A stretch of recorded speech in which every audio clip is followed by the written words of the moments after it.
Shalom, keluarga besar GKI Marta Dirja Purwokerto maupun para sahabat GKI Marta Dirja yang berada di berbagai tempat dan di berbagai kota. Puji Tuhan, saya Pendeta Stefanus Lim hari ini mengajak kita semua mengikuti acara Kalam Kuliah Alkitab Malam pada tanggal 29 Desember 2022 saat ini. Ayo Ibu Bapak, Saudaraku, ada satu tema, sebuah pertanyaan yang menarik, bahwa medsos adalah terang dunia. Benarkah itu? Nah, untuk kita menjawab pertanyaan ini, kita akan mendalami nanti dalam acara Kalam. Lebih dahulu, mari kita sama-sama menyanyikan satu lagu pujian.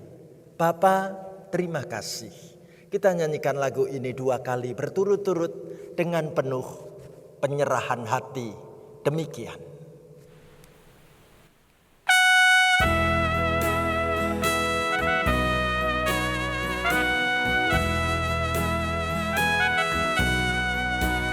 Bapa, terima kasih.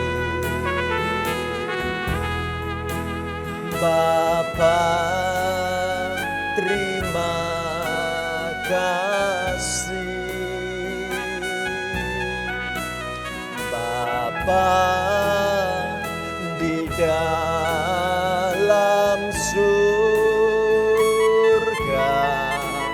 puji terima kasih. Sekali lagi kita nyanyikan lagu ini. Bapa, terima kasih.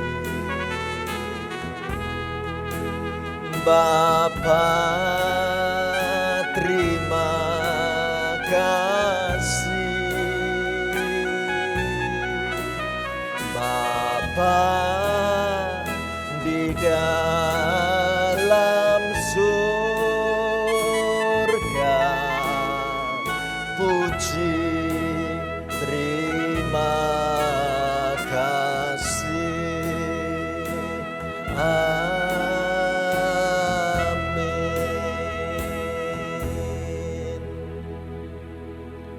Mari kita buka dalam doa.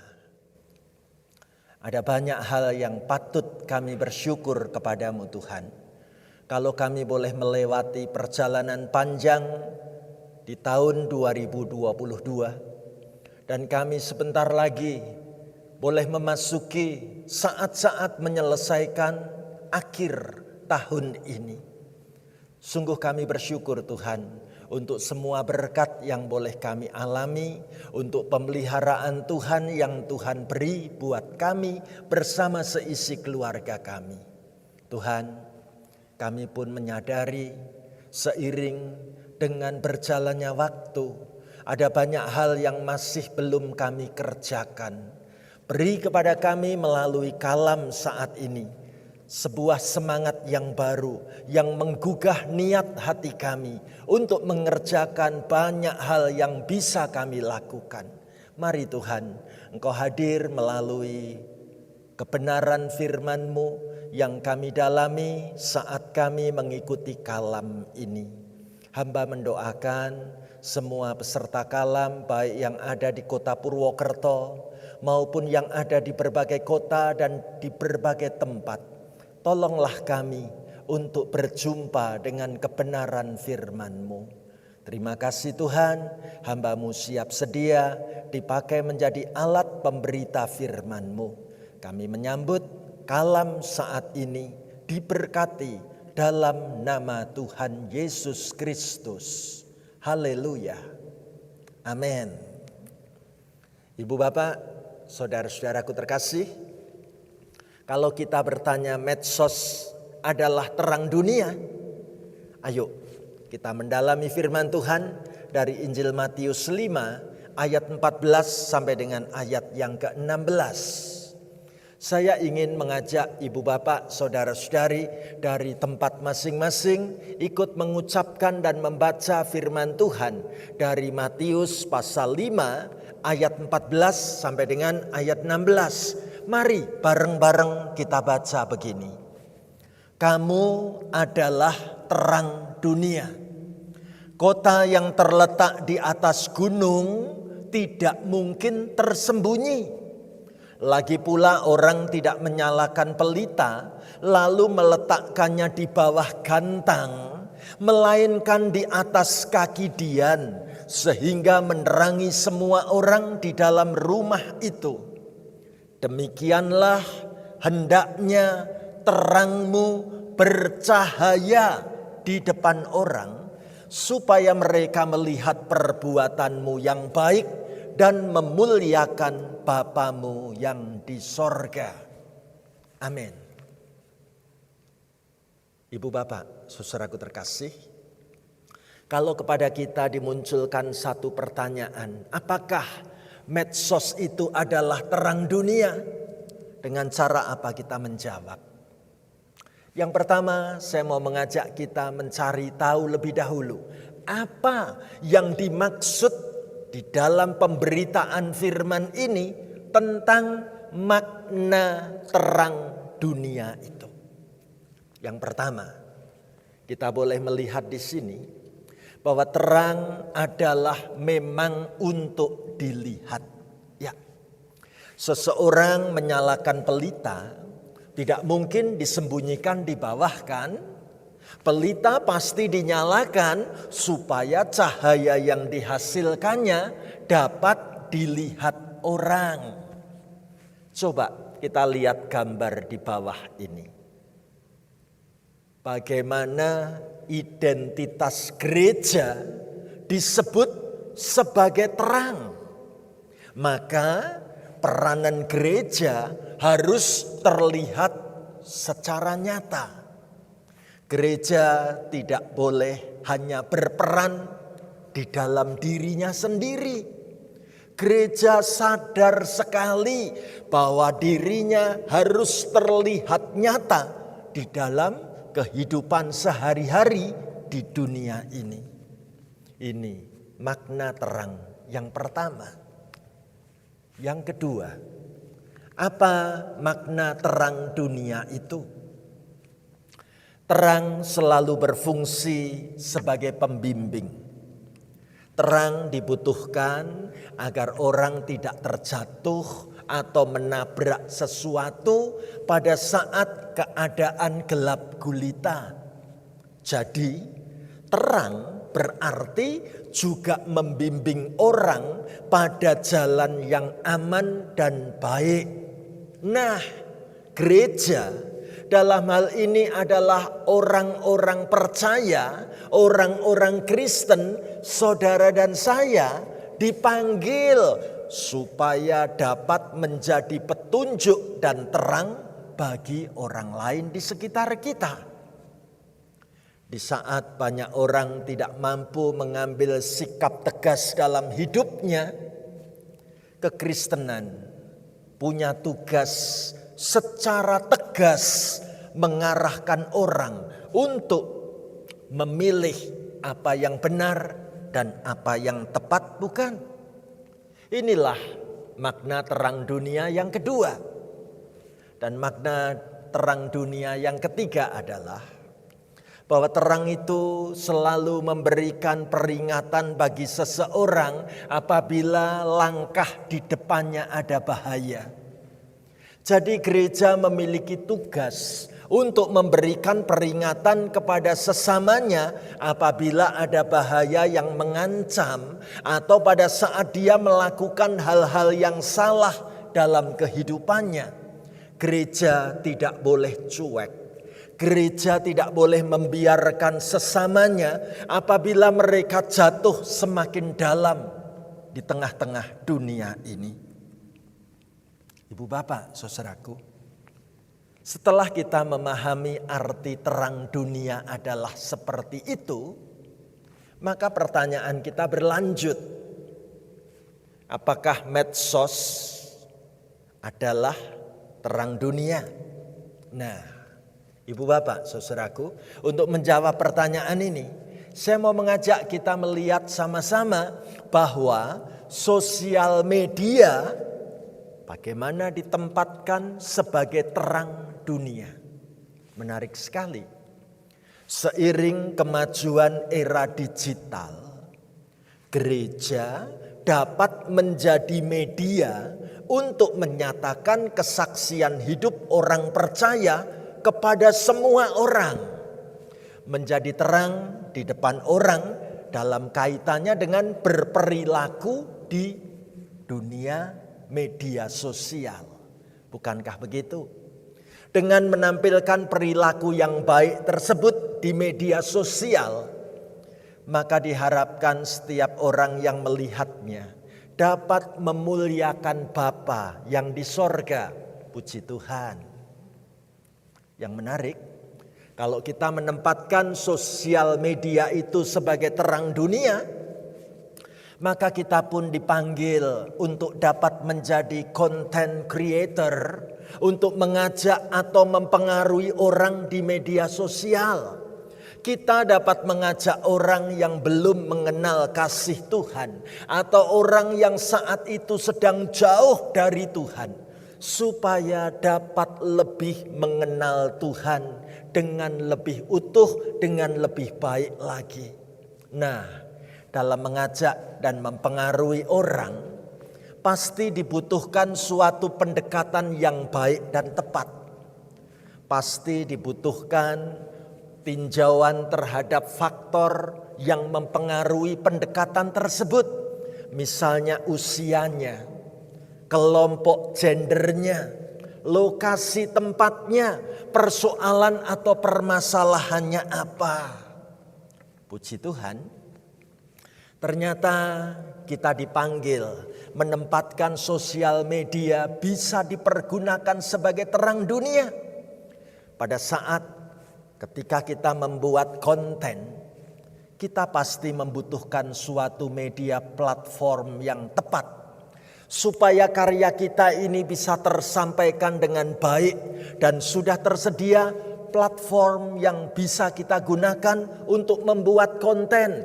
Misalnya dengan menggunakan media aplikasi TikTok, atau menggunakan aplikasi Instagram, atau menggunakan aplikasi Facebook, WhatsApp, dan lain-lain. Menarik, kita mau diajak memikirkan, pilih dan gunakan sosial media yang bijaksana. Sekalipun kita semua bebas berekspresi sebagai terang dunia, pilihlah konten yang berfaedah, konten yang membangun, dan konten yang menjadi berkat, bukan? Nah, saudara-saudaraku terkasih, kalau kita menempatkan sosial media sebagai terang dunia, berarti kita semua siap dipanggil untuk menjadi terang dunia melalui sosial media. Ya, kita semua dipanggil untuk ikut memberitakan kabar baik, membawa terang itu sampai ke ujung dunia. Jadi, jangan lupa untuk tetap bersinar di tempat yang tepat, dan sungguh perlu untuk sanggup menjangkau luasnya dunia ini. Dengan kemajuan teknologi media, kita bisa mencapai belahan dunia manapun. Puji Tuhan. Dalam dunia digital yang semakin maju, bahkan hampir semua lini kehidupan juga menggunakan media digital. Ayo, kita perlu memikirkan dan menemukan terobosan-terobosan baru macam apa yang bisa membuat kehidupan ini memancarkan terang Kristus bagi dunia. Ibu bapak, saudaraku terkasih, jangan lupa kalau sosial media kita tempatkan sebagai terang dunia, maka pastikan lebih dahulu bahwa kehidupan iman kita tetap terkoneksi dengan sumber terang, yaitu Tuhan Yesus. Jangan lupa kita tetap bersaat teduh, merenungkan dan melakukan firman, punya hubungan yang dekat dengan Tuhan, tetap tekun berdoa, dengan begitu kita bisa memastikan bahwa suplai bahan bakar iman kita akan selalu cukup, sehingga terang yang kita pancarkan tidak akan menjadi redup, bahkan tidak akan menjadi padam. Itu harapan yang luar biasa. Tapi kita mau juga diajak melihat bagaimana ketika kita mulai masuk dalam dunia digital. Saya senang membaca ketika di dunia digital ternyata ada tata krama kewargaan digital. Ya, tata krama dalam menggunakan teknologi dunia maya dengan baik dan benar. Coba kita lihat gambar ini ya. Aplikasi mana yang sedang aku pakai, atau aplikasi mana yang belum aku miliki. Ibu bapak, saudaraku terkasih, bukan soal berapa banyak aplikasi yang kita pakai, tetapi kalau kita mau diajak memikirkan tata krama kewargaan dunia digital, maka untuk kita tahu, seseorang anak Tuhan merumuskan tata krama dunia digital itu dengan sebuah singkatan, yaitu think. Ya. Think kalau diterjemahkan dalam bahasa Inggris artinya kan berpikir gitu ya. Tapi ternyata think ini adalah sebuah singkatan. Think merupakan tata krama untuk menjadi kewargaan dunia digital itu semakin baik dan semakin benar. Sebelum kita berkomunikasi lewat email, sebelum kita memposting sesuatu di Instagram, sebelum kita memuat foto gambar di Facebook, bagaimana berkomunikasi di Twitter atau di blog atau di forum atau di grup WA dan lain-lain, perlu kita pikirkan. Ada tata krama namanya think. Singkatan apakah itu? Akronim apakah think itu? Coba kita lihat sama-sama. Think ternyata memuat 5 huruf pertanyaan ini. Yang pertama, is it true? Benarkah apa yang aku kirimkan ini? Beritanya sungguh-sungguh benar. Contoh, bagaimana kadangkala kita nekat kirim resep untuk kesembuhan orang sakit jantung. Misalnya, bagaimana harus makan daging hiu sehari sekian gram. Pertanyaan saya, kapan kita ketemu daging ikan hiu? Orang kita tinggalnya di Purwokerto, jauh dari laut. Tetapi seolah-olah kita yakin banget kalau itu benar.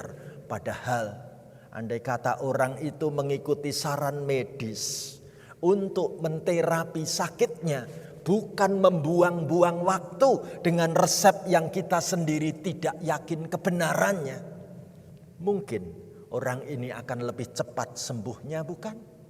Jadi pastikan dulu, huruf T itu bicara soal true, soal kebenaran.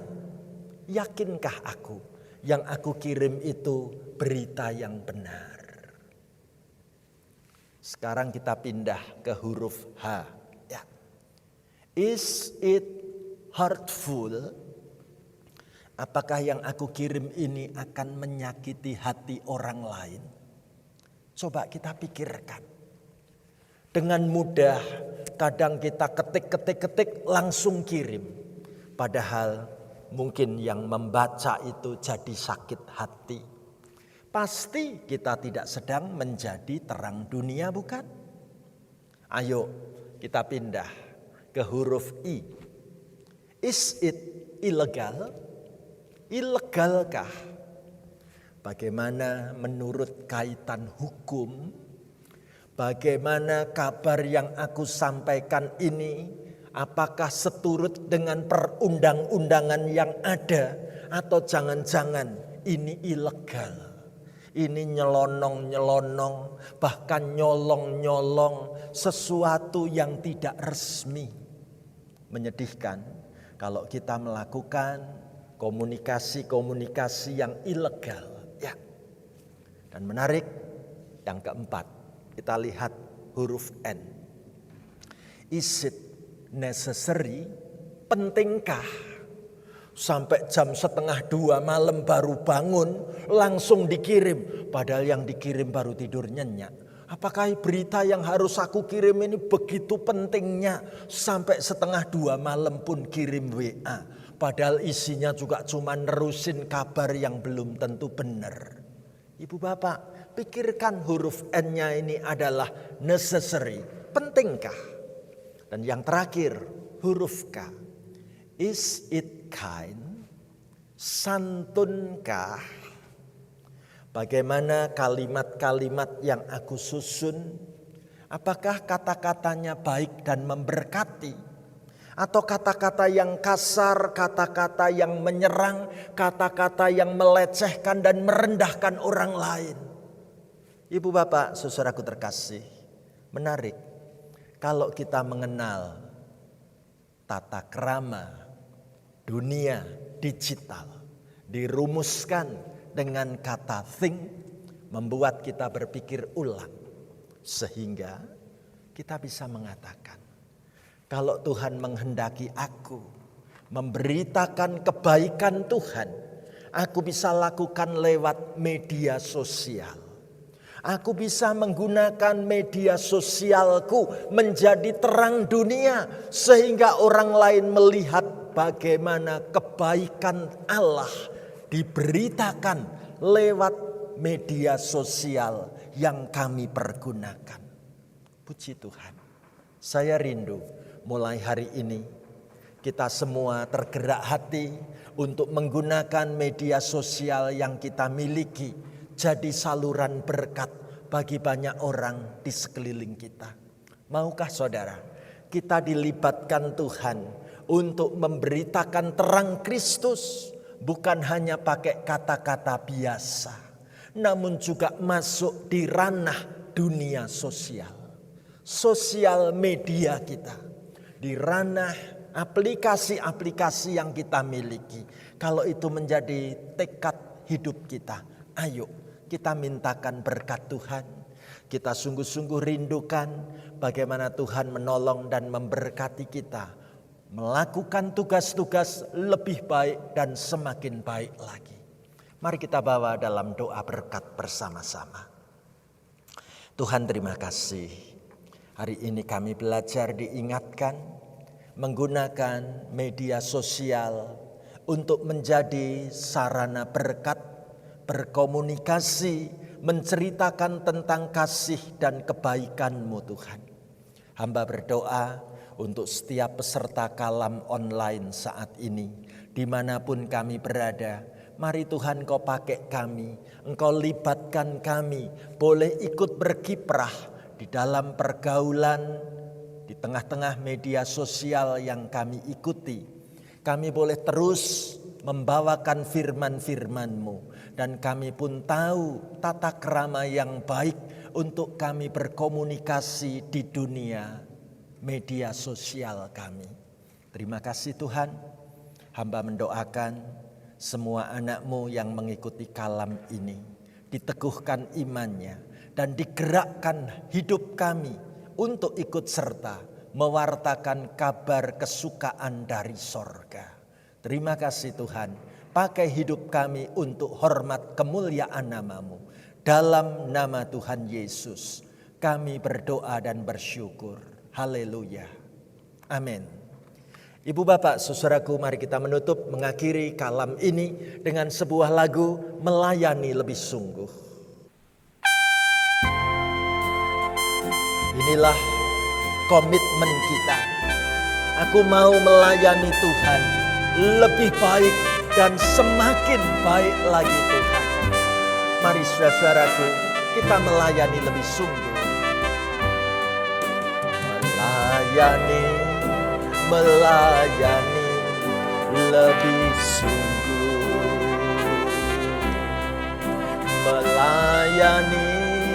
melayani lebih sungguh. Tuhan lebih dulu melayani kepadaku, melayani lebih sungguh.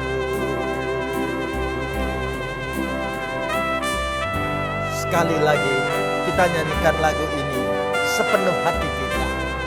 Melayani lebih sungguh. Melayani lebih sungguh. Melayani lebih sungguh. Tuhan lebih dulu melayani kepadaku, melayani lebih sungguh. Amin.